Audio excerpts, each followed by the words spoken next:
I will never forget the first time I ran toward gunshots, and I, in my mind, was wondering what my body was doing. For Sergeant Shante Boxell, while facing fight or flight, flight has never been an option. As an officer, we are taught to do what is not innate in our human DNA.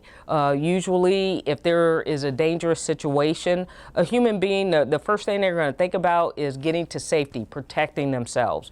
As officers, we are taught to run to that danger. But sometimes the trauma of that danger sticks around long after the caution tape is torn down.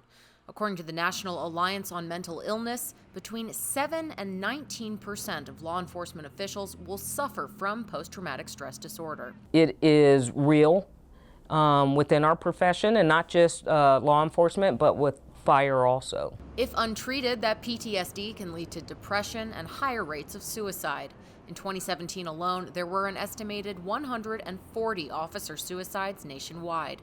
That's why the Ohio House wants to fund treatment for PTSD in first responders.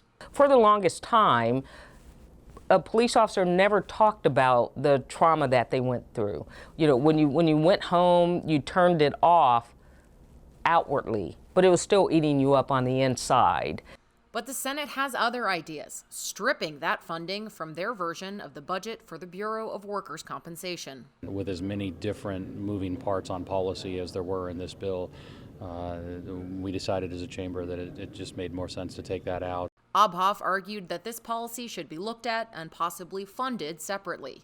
Whether or not the House will agree with him remains to be seen. If it does remain in the final version, it would be the first of its kind. In Columbus, Molly Martinez, Spectrum News.